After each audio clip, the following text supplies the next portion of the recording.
This show is off and running, as we always do our very best to bring you the scores. Just ask me. Don't drop the ball.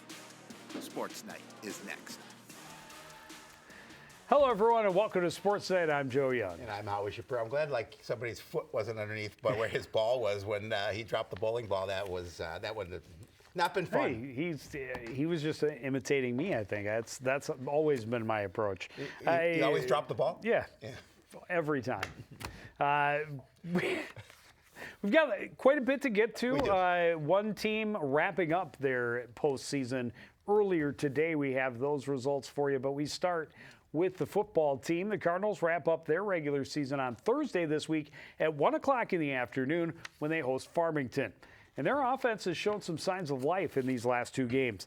After winning the second half against Maple Grove, they started really well against Blaine last week. Bengals eventually ran away, but early on, the Cardinals were rolling better than they have all season. Opening possession, Cardinals had 3 first downs. This is the first one to go out of the Wildcat on 3rd and 3. Jeremy Oddie, great gain off tackle to the right, 12 yards and out of bounds. Cardinals converted, first 3 third downs, but none bigger than this. Murteza Mohammed airing it out. Great play on the ball by Harold Berry. Goes up and gets it at the Bengals 10. Cardinals held to a field goal try, but Jackson Young converts the 27-yard attempt. Gets Coon Rapids a 3-0 lead. First opening drive score of the year. Bengals had a great kick return, starting in Cardinals territory, but the defense comes up huge. Stop Sam Shaughnessy on 4th and 2, and the Cardinals' lead holds until the end of the first. Blaine's offense rolled after that, though. Sam Shaughnessy scores from 6 yards out to give them a lead early in the second quarter. Just the start of a monster night for him. Cardinals able to answer that one quickly, though. First play, bubble screen to Braden Waldron.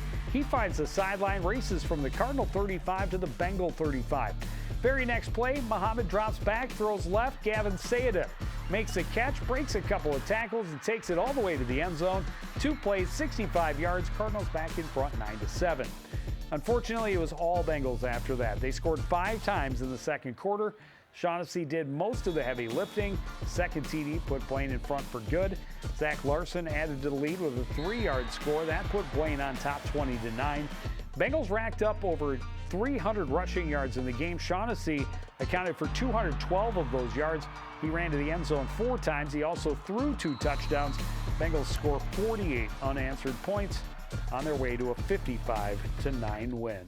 Yeah, that first quarter of football for the Cards, probably the best quarter that they've played all year. I don't think you could remove the probably from that statement. Definitely, because you look at the Maple Grove game, and they did score 14 points, but you're scoring those 14 points against their second and third string defenders. This particular game, they played against Blaine's number one defense. However, you knew why Blaine was ranked number 10 after that, because they just poured it on. They are a very, very good team, and you held them that first time. On 4 straight downs, and you knew Shaughnessy was going to have it on 4th and 2, and credit to the Cardinal defense stretching it all the way down the line and making sure he came up short and they got the ball back. And that was really the only time they had the ball in that first quarter. Cardinals possessing the ball, everything was going well, but then once things started rolling for Shaughnessy and the Bengals, they can put up some big numbers very fast. Absolutely. It was great to see us run the ball, too, because we hadn't been running the ball much at all, and we ran the ball. Yeah, Jeremy Oddie over 60 yards rushing, so some good things. Farmington, however, is coming off a huge win. They put up 50 points against Burnsville on Friday night last week, so they're going to be coming in hot. Cardinals trying to finish strong. This is still a beatable Farmington team at 4-3, and again, that game time is 1 o'clock in the afternoon, and we hope that everyone will be able to join us. Tennis team opened the individual section tournament earlier today. The Cardinals had their 2 individuals were Gabby Newton and Caitlin Easton, both losing in the opening round. Caitlin Easton by a 1-6, 1-6 score to Zhang of Wyzetta, and Newton in 3 sets after winning the first over her opponent from Orono. Avery Anderson and Abby Semensky able to get a win in the first round, 6-love, 6-love against a Park Center duo, but then it lost against Rogers 2-6, 3-6. Macy Ruddy and Melanie Lee also ending in the first round, and so that is it for the tennis season. But this was a team that had a ton of question marks at the beginning of the year, and in many ways performed or outdid what many would have had expected of them. Yeah, I think Coach Stork would agree with you on that. I think, you just didn't know that at the time you had a lot of question marks. And, we always talk about it. I say it all the time. He tinkers with lineups. He does a really good job with it. And he got a lot out of his players. Well, the volleyball team still has a little more than a week to go before they get into the postseason. This past week, their last two conference or dual meets of the regular season against Chisago Lakes and also against Maple Grove, both ending in 3. Cardinals' final home game of the regular season at the hands of the Wildcats, 23, 14, and 21, all pretty close. Maple Grove in dominant fashion at their place. The Cardinals were in Jefferson, down in Bloomington, Jefferson, for a tournament over the weekend. They lost 4 matches down there. Their last event of, I suppose, the regular season, their last duel, will be tomorrow at Spring Lake Park. It is the conference crossover, so kind of 50-50 as to whether that's postseason or regular season. They should find out middle of next week, I think, who they will get round 1. First round of the section playoffs will be on Thursday, the 24th. Yeah, when I was texting with Coach Rosita, she thought maybe going to Centennial to open it, but we'll see. Hopefully we can be there. Centennial and Anoka both right there at the top of the section rankings. Well, the swimming and diving team had a busy week last week with their final conference dual and true team section meet. On Thursday, the Cardinals welcome Anoka to the John Petrocelli pool. The Cardinals, getting healthier as they head toward the most important meets of the year, had some good showings from their top girls. Some of their biggest point scorers teaming up to get them off to a good start in the 200 medley relay. 8th grader Lily Moulton starts the backstroke. Junior Evelyn Altapeter handles the second leg as they finish with 2 seniors, Elizabeth Hogarth in the butterfly, and then Ellie Lewis gets to the wall in second place in a time of 2:13.78. Lewis also did well in her 2 individual events. She was 3rd in the 500 free in just over 6 minutes flat, and here she's in the 50 free, taking second place in a time of 28.65 seconds. Nice swim for her there. Moulton was in 5th place in that 50 freestyle race, but she separates from the pack in the 100 breaststroke. Anoka was done scoring at this point, but Lily still shows dominant speed, winning in a time of 1:13.25. The Cardinals will lose the race 91-81 would be the final.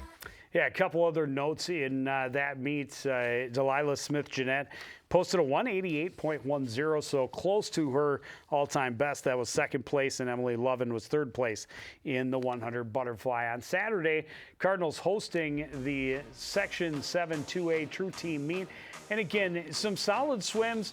Cardinals not going to be a threat for those contenders, but Coach Ashley Radis very happy with the performances of her girls.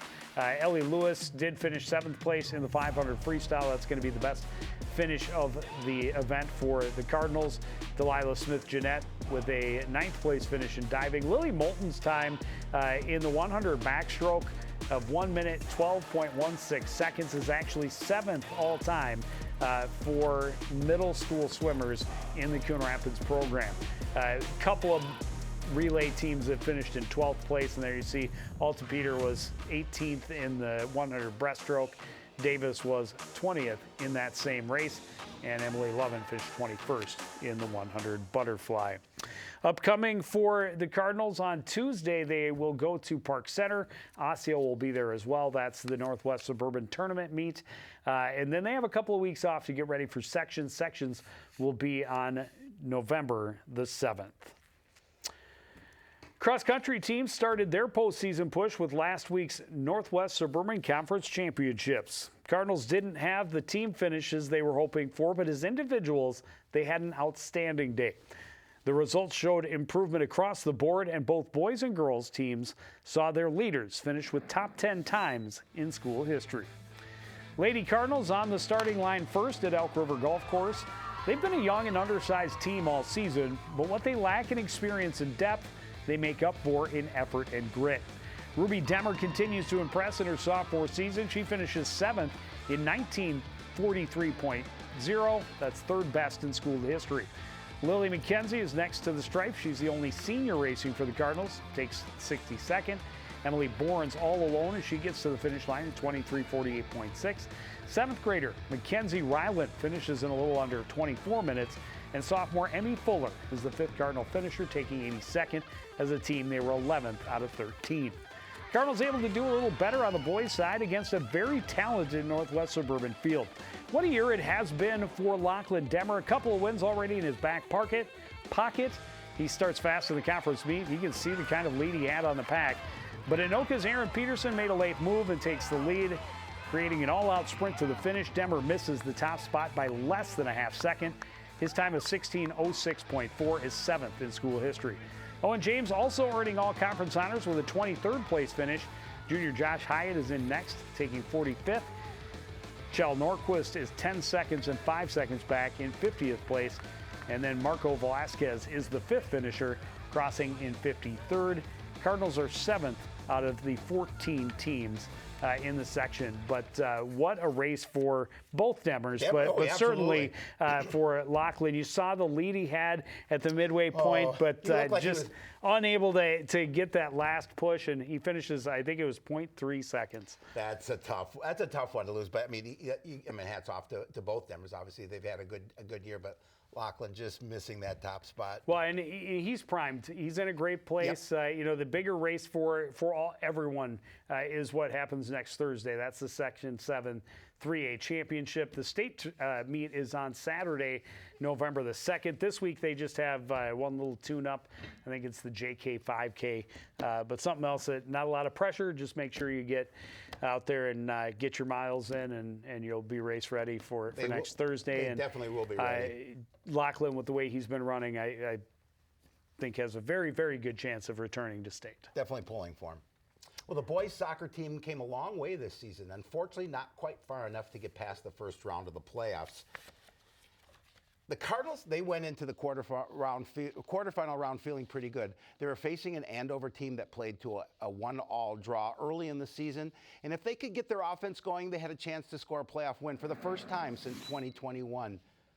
Huskies strike early with their keeper taking the free kick near midfield. A good header in deep, and Howard has to make a diving save. But Dylan Schroeder is right there to put the rebound in. His 6th of the season puts the home team on the board first. Cardinals have a very quick answer just over a minute later. Omar Warku with a perfectly placed through ball. Adam Kish gets there for the redirect past the keeper, his team high 14th of the year. Well, unfortunately, Andover, they're going to get back on track in front with another long set piece started by the leg of Christian Gunther. Cardinals are going to come up with a couple of blocks in close, but that's too much chaos in front of the Cardinal cage, eventually paying off. Grady Manette ends up with behind the defense. He's going to miss from there and turned out to be the game winner. Manette wasn't done either. A little more than midway through the second, already up 3. 2-on-1. Manette with a one-touch tap-in. You've got to love this celly. A backflip by Manette as they move on with a 5-1 win. Can you do that, Joe? Yeah. No? Not in my best of days.